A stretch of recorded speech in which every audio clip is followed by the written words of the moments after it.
What are some things that can reset your nervous system really simply that we all should be doing? Breathwork is the number one. You need to integrate it in your day. Stress hijacks the functions of your body. It's not just your brain.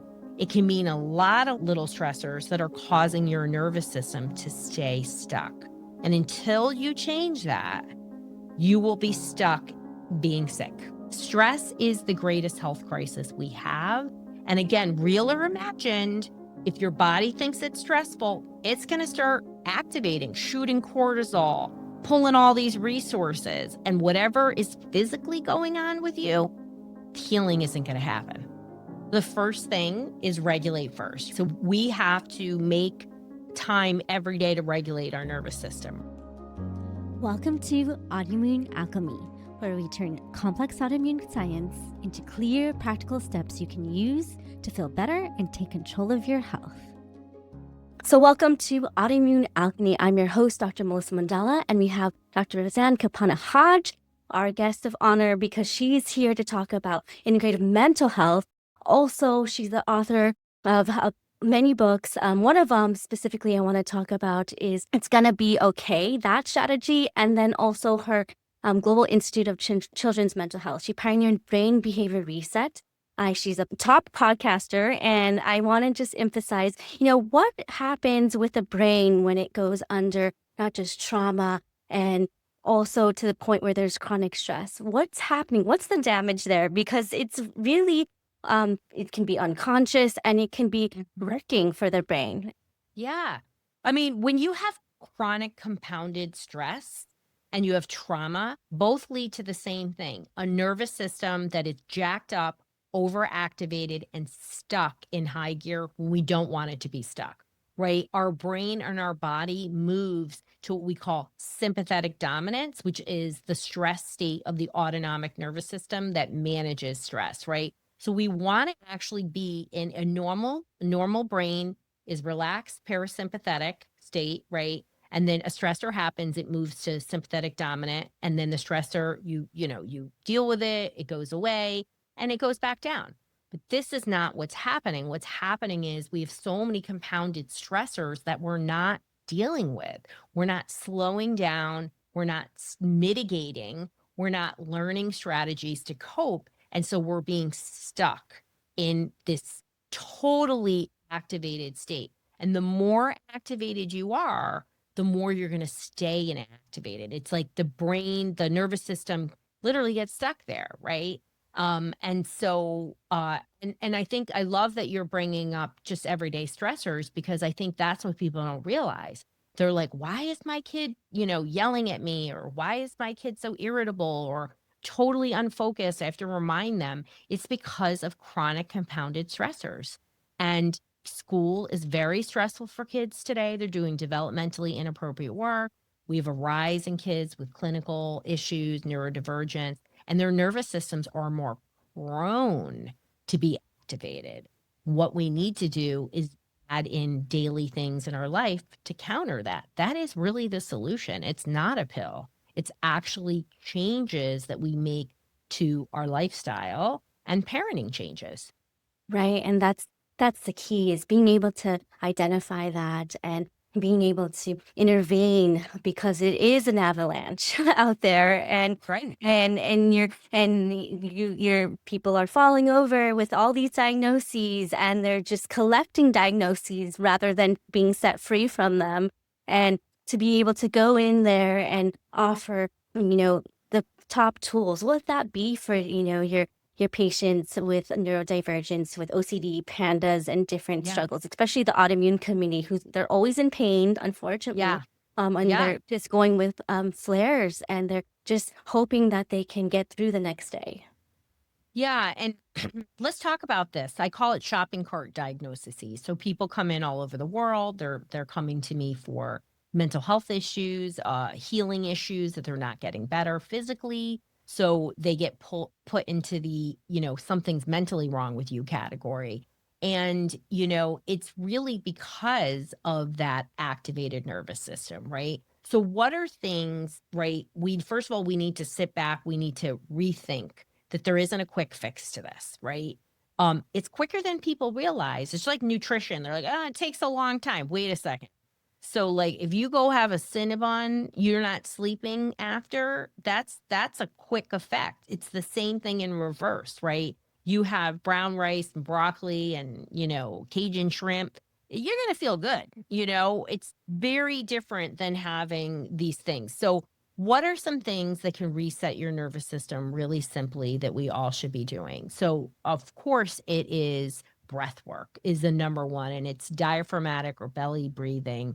And you can't just do it once. You need to integrate it in your day. I like to use timers on my phone so that I'm reminded 3 times a day. It's 3 times minimum. You want to repeat. I like to do a 4-7-8 breath, in for 4, through your belly, and then hold for 7, and then exhale a little longer for 8 seconds, longer if you can. And that's just going to be the quickest way to pull yourself into a parasympathetic state.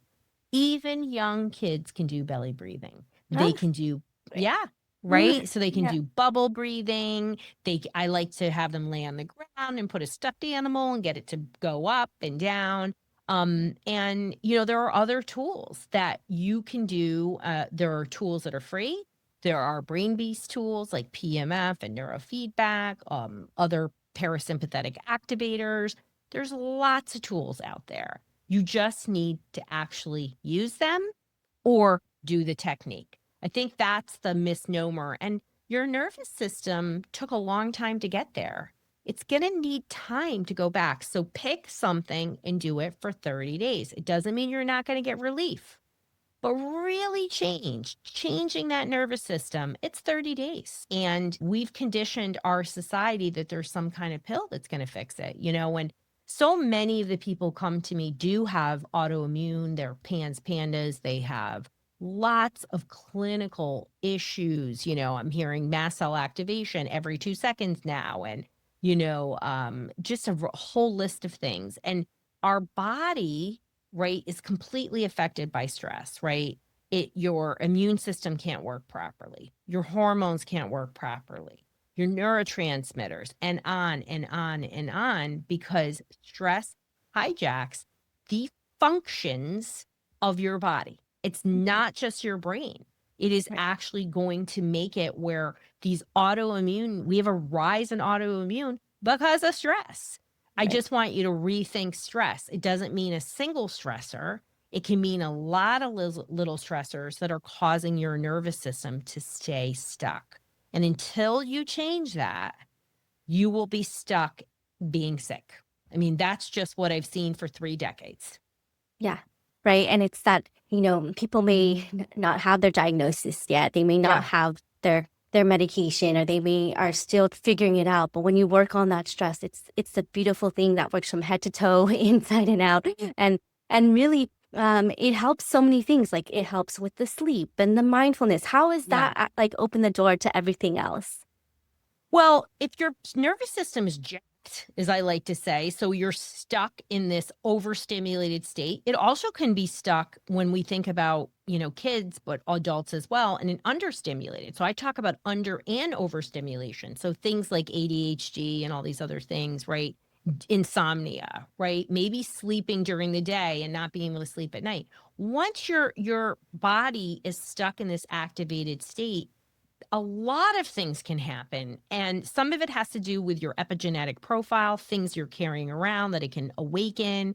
It affects the neurotransmitter function, your function of your gut, right? The microbiome that affects neurotransmitters. It affects your dopamine, your cortisol. All these things can kind of play out.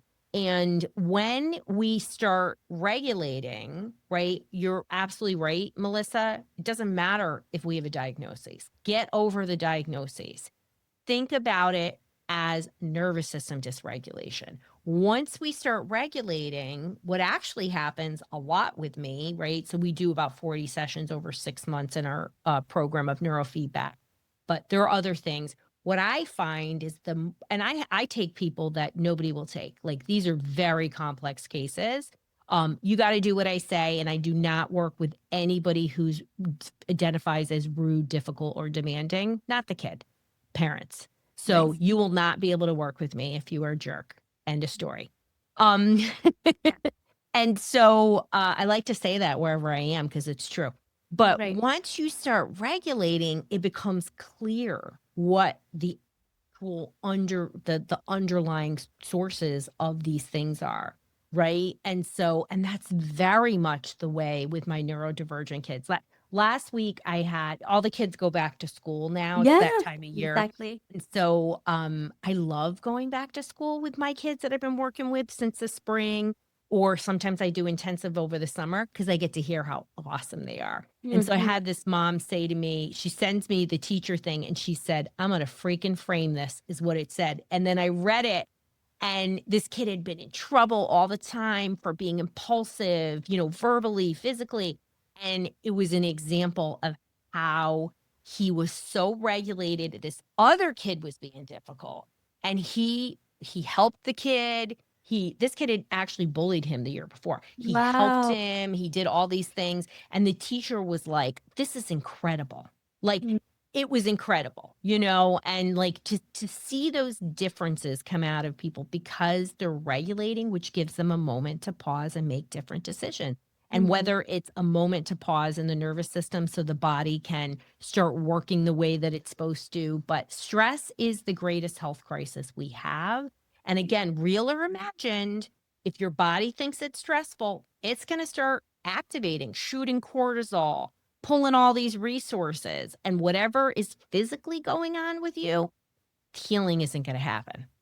Right. And that's what we need to get through is the root, and pull at those strings and be able to identify that. And that will help sleep, that will help the Hmm. pain, that will help the immune system. And the benefits really are the things that outweigh any risk out there. Like it's like Yes. a win-win.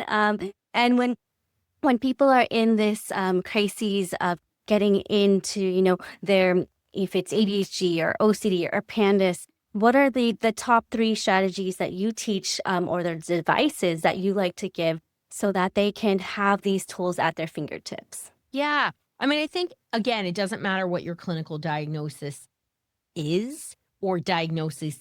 Most of my people have multiple diagnoses, right? So the first thing is regulate first, right? So we have to make time every day to regulate our nervous system, right? And we really only talked about, you have to listen to the summit, but we talked about brain tools, we talked about breath work, we talked about different somatic therapies, but there's also nutrition, there's also nutrients. And there are many things that really can dramatically help us to regulate. I certainly use these things. I feel very different based on what I eat, right? Um, so tip number one, right, is to pick one strategy and then be consistent with it for 30 days. That is my biggest tip. And then when we're talking about, in terms of people struggling with autoimmune disease, right? What's your next thing that you're going to do is probably diet, right? And really saying, okay, I'm not willing to change everything, but maybe I remove one or two things that I know aren't making me feel good, right? Right. And it can feel very overwhelming to people, but again, do that and you'll start to feel better. And then three is sleep. I mean, 90% of brain detoxification, you have an autoimmune problem, you have an inflammation and a detox problem. That is clear. So 90% of detox occurs in the brain when you're sleeping. So what can I do? And they call this sleep hygiene practices. What are things that prepare me for sleep, right? Mhm. Maybe for you, it's different than me. Like I cannot do cardio at night. Boom, I'll be sleeping. Won't be sleeping. I have friends that can do cardio and then they go right to sleep. So pay attention to those signals. Like I can't eat carbs at night. I am a system that is very excitable. Like and my stress in many ways is good stress, right? Your body doesn't know a difference between good and bad stress. It only knows if it got you excited or not. So I can get excited about a lot of things because it's just who I am and I'm Italian. And so I have to watch what is my routine, right? The blue light, all those other things, and really making sure you're going to sleep at a regular time within a half an hour. And, if you have teenagers or young adults, if they're going to bed after 2 a.m., your brain is not going to detoxify. You need to get to sleep before 2 a.m. and really ideally by midnight. And that's not always easy, but, prioritizing sleep, prioritizing diet, and then using a tool, whether it's a official brain tool. I mean, really everybody should be doing breath work and being really consistent about it. And the more consistent you are, the more you don't have to do it. You don't even have to think about it. Your body will just snap in and start doing it, right? You hit traffic and you're normally annoyed by that, and the next thing you know, you're tapping or you're breathing. And that's really where the change happens, not just for yourself, but even your kids. Right. It's the night, just doing that. You don't need a huge device. You can have something that you No. can breathe with, or, some people walk outside and do the gardening, or they have their toys in their hand, or their little stuffed animal, something that they can do, Yeah. that is familiar. And what is it, as they're going through their busy day, if it's parents or kids who are in 3 or 5 activities, after school activities, how do you help people who are just either workaholics or in that point of, it's hard to break the habits because they're so used to whenever something is stressed, they just go to the next stressful thing. Yeah. Well, first of all, if your kid's in 3 to 5 activities after school, I would ask you to ask yourself, who are you doing this for? Are you doing this for yourself to keep up with other people? Because I promise you, your child doesn't want to do that. And I think there's some people whose kids really, neurodivergent kids really benefit from a lot of physical activity. So I hear you and I honor that. But most individuals need downtime. And so where are you going to get that downtime? The other thing that, again, is very important that I said, you're a workaholic or you're all that, you are not stress inoculated until you calm your nervous system. And I can promise you, whether you're a male or female, when you hit your 40s, by the time you're in your mid 40s, your hormones are shifting. We only talk about perimenopause for women, but men go through hormone changes. And so you can't ignore the stress levels, because I could ignore the stress levels better than anybody I knew, right? And then your body will tell you no. So instead of saying, oh, on the weekend, I'm going for a massage, or, oh, I'm going to, do meditation on the weekend, integrate small amounts in your day. Use your timer. So you're a high performing person, you're going around, but take a look at the landscape. Where can you cut stressors? You're friends with Jamie and she's annoying and she sucks up a lot of your time. Well, why are you talking to her? You're not obligated to her. Start thinking about, how can I cut things outside of what I'm thinking, right? Maybe you can't work less, right? I get that. I hear you. I deal with high performing executives who are like, look, I'm working 80, 90 hours and I got to do it because I make a fortune and I'm not willing to give it up. So what am I going to do? And I'm like, okay, this is what we're going to do. And I train them and I show them what to do. And I use that as an example. I have a mom, my tutor for my son, she works 2 full-time jobs. She's a single mom. I was like, I'm never going to tell you to work less. And she's like, thank you. I wouldn't even insult her in that. But what can you do to integrate in the small moment? Think about it. 5 minutes, 2 minutes, 10 minutes. That, I promise you, will add up in your nervous system, but you can't run a bank account out. You have to make deposits. So that is really critical if you're looking to change your health. Don't ignore the compounded stressors. Don't think your trauma is not affecting your health. Every single person who has come to me, who's gone to great providers and done a lot of things, 100% of them had trauma in their background. Right. And it's so common, and it's so, and it's something that we can appreciate, because that it is our tool for that alarm in their mind to know, okay, that's where I need to turn off those alarms. That's what I need to work on. And this is the growth that can happen. So it is, even though we think it's a curse, I honestly think it's a gift and a blessing. It's it can allow us to go to the other side. It's an opportunity to, right, to exactly. change things. And for those that have, generational trauma, It's an opportunity to break it.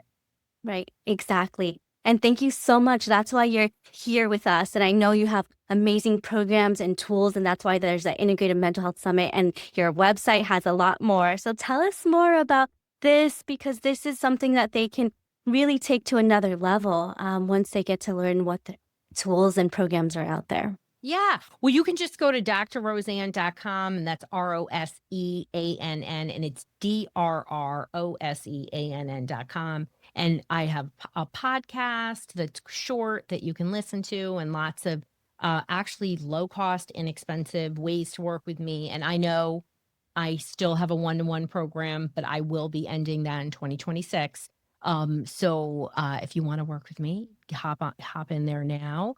But I just always want to say, if you've done a lot and you're still not where you're at, it's honestly because you have not tended to your nervous system, and it is the unlocker of health.